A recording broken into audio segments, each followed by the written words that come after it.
Ladies and gentlemen, it is the owner of the worst channel on YouTube and commander to the Legion of Deathheads, the world's wokest warrior, primitive-sided, toxic fanboy aligned with the like-minded. Tony Tone Deaf rockin' with you. I want to welcome one and all to the Clown World Review. We are a new channel. We're underdogging that algorithm with obscenity and toxicity, and the best thing you can do is tax that privilege button, tell a friend, share this video, do whatever you gotta do to help us independent content creators so we can continue to bring you great videos without being lectured, without the soy, without us telling you what kind of person you should be, just calling out the hypocrisy as we see it, right?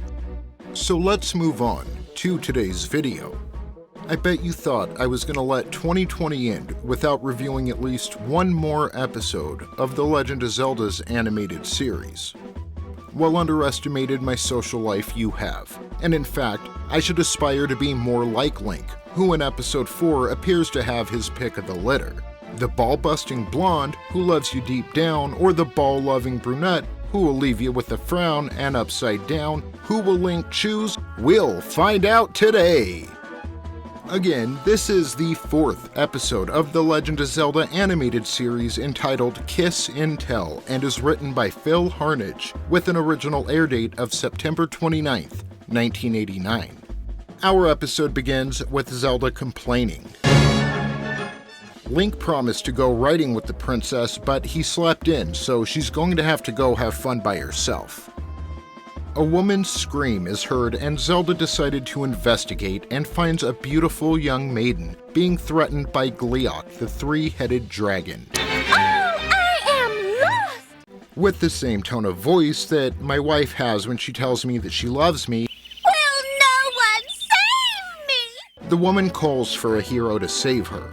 Zelda rushes to the rescue, and the right Gleeok head mentions that they intended for Link to actually show up, but the alpha head, the middle head, he tells the other two betas to improvise. Zelda throws lemons at the dragon, which everyone thinks is stupid, so she ends up catapulting the entire fruit basket at the dragon, because, why would you use your bow and arrow that it's been established you've had in the past? All I'm saying is you're trying too hard, princess, and she's not feeling it. Sorry, life isn't Netflix. Link then arrives and makes quick work of Gleeok, and the fair maiden expects a kiss from her hero, which Link is more than happy to oblige, but Selena Gomez quickly transforms into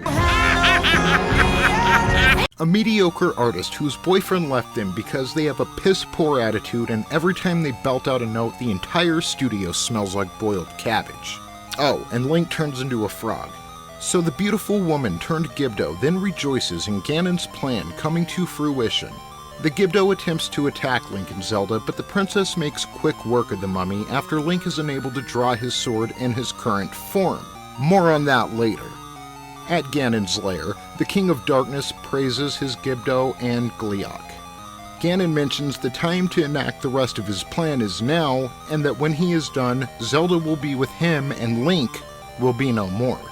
He makes his way to the surface where Ganon sees his opportunity to strike as Princess Zelda is consoling her newly transformed friend. Ganon summons an Octorok who restrains the princess with its non-hentai tentacle as Ganon, out of all the monsters to choose from, sends frog food to finish off the frog as he and Zelda descend to the underground. Sending spiders after a frog is like sending a blacked out sorority pledge to put an end to Charlie Sheen's reign of AIDS. So Link obviously makes quick work of the micro beasts and then heads back to the castle to plead for Sprite's help. More on that later. While trying to figure out a plan, the Triforce of Wisdom recites a riddle, deducing that Link and Zelda must find the Witch of Walls hidden somewhere in Hyrule. So the pair end up finding the witch, who tells our heroes that Link must be kissed by a princess of her own free will. Underground, Ganon states the king will pay any price, including the Triforce of Wisdom, for his daughter. Try it and you'll lose some teeth, pig face.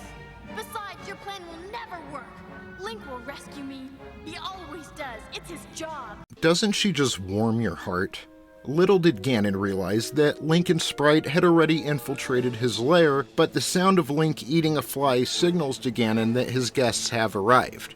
Ganon leaves Zelda unattended to search for Link, and our heroes use that distraction and use the beams from Link's sword, which he wasn't able to grab just a few minutes before, to enter the room with the princess.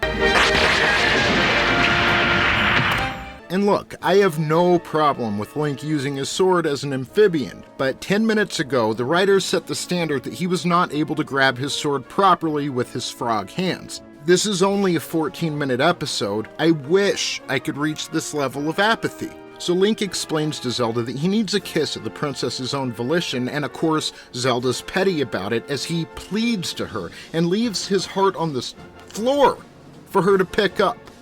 This is far beyond some crush. The man who sacrificed everything to save Princess Zelda, restore the kingdom of Hyrule, and then take that power and control that he had acquired and he had earned, and he handed it over to the royal family with no questions asked. And now, with his very humanity on the line, this asshole has to act bothered by restoring him back to his natural form. Seriously. And keep in mind, it was only one episode prior that Prince Facade was shooting rope all over Her Royal Highness. And then, because she wastes time letting everyone know that she was going to perform an almost forced act of kindness, this allows Ganon to return and injure the guy who just pled for his life. Then, finally, Link is shown some damn compassion. Oh, Link, you poor thing. You've had such a hard day. Sprite looks surprised as Link returns to his human form after she kissed him, due to feeling pity for the poor bastard, and who wouldn't?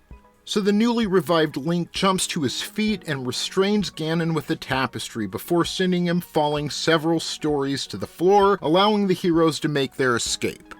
Once safely outside, Link questions why Sprite's kiss would revert him back to his human form, and Sprite matter-of-factly says that her father was the king of fairies. Nice. Why didn't you say anything earlier? Why didn't the Triforce say anything earlier? I mean, Link needs to leave this place. Hyrule's becoming California. So Zelda then thanks Link for saving her, and after I stick up for him this whole episode, she goes to kiss Link just to be nice, and he eats a frog. So what do you want me to do at this point? What do you want from me? One last time, let me thank you for watching this video. I mean, it's my passion. I love doing this. I can't wait until the day comes where I can do this full time. I love pouring my heart and soul into making these videos, making content, and I have so many ideas brainstorming up here. I just can't wait to get them out to you. So thank you, have a happy new year, and we'll see ya in 2021.